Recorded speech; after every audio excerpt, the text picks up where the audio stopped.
I want you to imagine for a second that you're a comedian who's stepping on the stage of this very, very crowded club. The spotlight is on you, right? There's complete silence. Everyone's eyes on you, waiting to see if you're going to deliver. Now, as a comedian, your job is very simple, right? Your job is to make your audience laugh. You're going to adjust the timing, tweak the punchline, and you're going to keep your eye on your audience's reaction and change up your act if you need to do whatever it takes to get those laughs, to get those claps. For a performer, that's the whole gig. That's the whole game, right? You work for the crowd. You succeed when they laugh, when they clap, when they cheer. And if they're not responding, you're going to adjust your act to bring them back in. It's a job that's defined by reaction, by those nods, by those applause. And that's what makes a good performer. But here's the thing. You, my dear, as an entrepreneur, as a coach, as a creator, you're not a performer. But for some reason, most of us, when it's time to step into the stage of entrepreneurship, especially when we show up on social media, we definitely act like one. Have you ever done this? You publish a post, a social media post, and you keep checking back every 30 minutes or so to see if it got likes or shares or comments? And you feel really disappointed if it didn't get enough reaction that you had hoped for?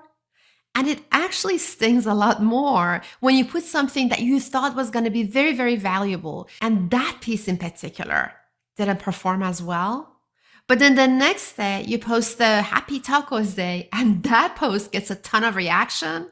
So then you start thinking, well, maybe I should find more stupid national holidays to post about. And just like that comedian on the stage, before we know it, we start creating and adjusting for reactions. We measure our success by the noise of the crowd rather than the depth of our message. But here's the thing. Every time that you create and adjust for reactions, you're actually handing over a piece of yourself to the crowd. You're waiting for their reaction to define the value of your work. And before we know it, we're playing the popularity game or the approval game. And I tell you what, it is so easy to get caught up in this cycle. But when you chase these vanity metrics, you're not just strategizing, you're seeking approval. And when your decisions are driven by the need for approval, you're going to end up losing sight of your real purpose. You're no longer thinking about the people that you're here to serve.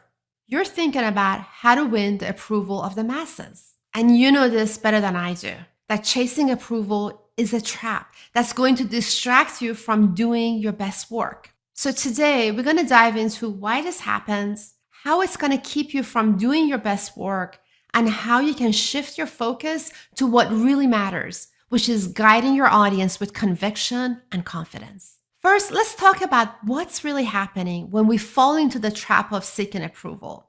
Because it's not just a bad habit, it's actually a form of resistance, right? Resistance is the enemy of every artist, every entrepreneur, every person who has ever tried to bring something new into the world. And it takes a lot of different forms. It shows up in a form of fear, procrastination, self-doubt. But one of its most insidious is the need for approval. Now, to understand why we seek approval, we need to look back at how our brains have evolved. Thousands of years ago, living in tight-knit communities, approval from others wasn't just a nice have. It was actually essential for survival. Being accepted by the group meant safety, protection, and a chance to thrive. And on the other side, the opposite side of that, being rejected meant isolation, vulnerability, and even in some cases, death. Now, fast forward to today, while the threats that we face are very, very different, but our brains are still operating on that same basic principle, which is approval equals safety.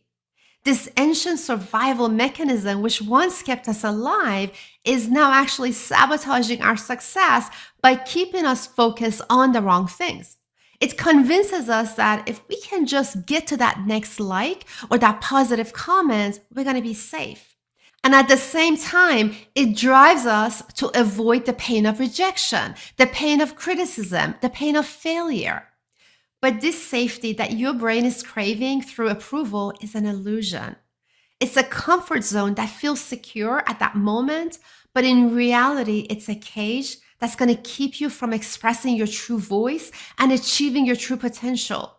And when we let our primitive brain go unchecked and we let these instincts run on autopilot, we're completely going to get derailed from the real work that needs to be done. Every time you let the need for approval guide your decisions, you're trading depth for superficiality. You start creating content that aims to please rather than to provoke thought, to inspire change, or to solve real problems. And you end up diluting your message. And in doing so, you diminish its true potential, its potential for impact. But it's not just about few missed opportunities here or there. You're no longer in control of your message. Your audience is. Instead of leading with conviction that your audience needs to hear this today, you start second guessing yourself, tweaking your message to fit to what you think they want to hear today. And while that might get more likes or shares in a short term, it actually will undermine your underlying goals. The people who really need to hear your message, they may never hear it because it's been so watered down to please the masses. This is the true cost: your authenticity, your voice, and ultimately your impact. So the question is, how do we move beyond this, right? How do we move beyond this need for approval? How do we get in front of it to take control of our primitive brain that wants to do what it was designed to do, which is keep us safe? Well, it's actually a lot simpler than you think. All it takes is a slight shift in your perspective, slight change in your perspective. Instead of asking questions like, will this go viral? Will people like this? Will this attract attention? I want to challenge you to ask different questions. Ask questions like, is this the truth my audience needs to hear from me today? Will this challenge them to think differently? Will this push them closer to the transformation that they've been desperately looking for? This very small but very significant change in your mindset can truly not only set you free from all the pressure to perform, but also transform how you approach your work. When you focus on what truly serves your audience, you create from a place of strength and clarity. You're no longer tethered to the whims of public opinion, and you're guided by a deeper understanding of what truly matters most: the value of your message, the integrity of your voice, and the impact that only you can make. When you free yourself from the need for approval, something powerful happens. Your content becomes more authentic, more resonant, and more impactful. You start to attract the right kind of attention, not the superficial kind that comes from chasing trends, but the meaningful kind that comes from making real connections with real people, with your people. And these connections aren't based on how many likes or shares you got. They're based on trust, they're based on respect, and a shared understanding. They're the kind of connections that lead to loyalty, to engagement, and lasting impact. But there's actually more. When you let go of the need for approval, you unchain yourself from the constraints that is holding you back today. You become free to create with confidence without the constant worry of how your work will be received. And this freedom allows you to step into your true role as a thought leader. Someone who isn't just echoing what's already out there, but who's pushing boundaries, challenging norms, and offering fresh and original perspectives. As a thought leader, you're no longer overwhelmed by the pressure to please everyone.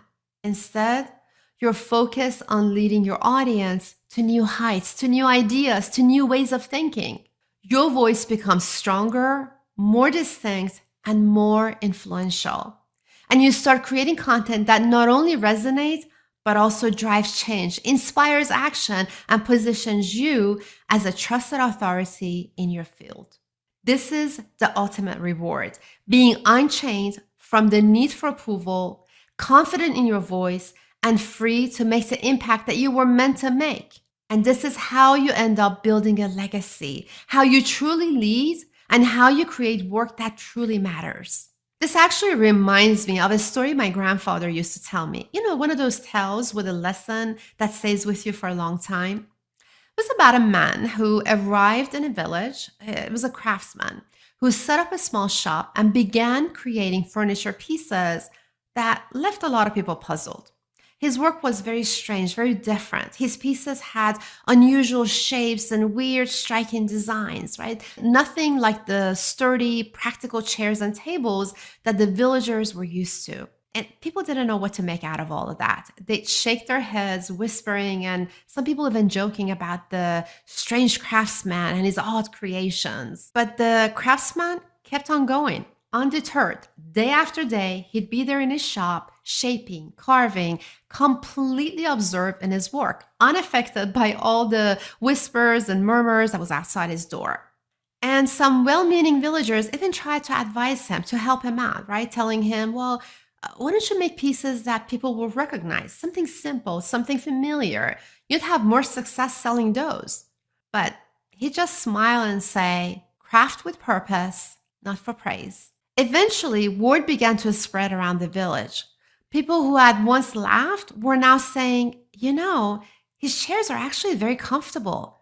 I've sat on them. Like his pieces, they're bold, they're unusual, they're actually very pretty.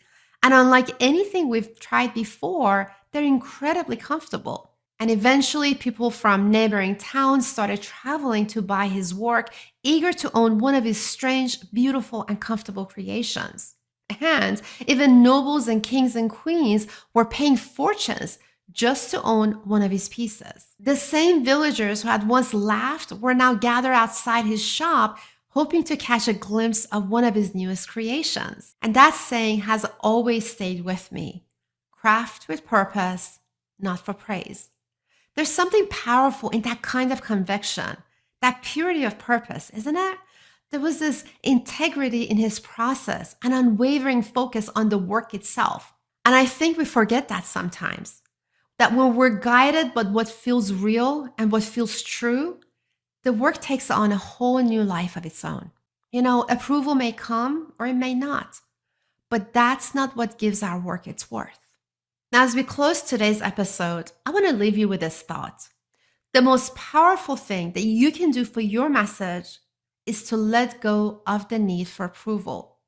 Embrace the discomfort that comes with stepping outside your comfort zone and trust that your true voice is more than enough. And remember, the world doesn't need another echo. It needs your unique perspective, your insights, your truth. So next time that you feel the pull to seek approval, pause and ask yourself, is this the truth that my audience needs to hear right now? Will this challenge them to think differently? Will this push them closer to the transformation that they're desperately looking for? Because that's where your real power lies. Thank you for joining me on this journey through marketing your truth. If this video resonated with you, I encourage you to subscribe, leave a comment, and share this with someone who needs to hear this message today. Together, let's continue to elevate our voices, one authentic message at a time.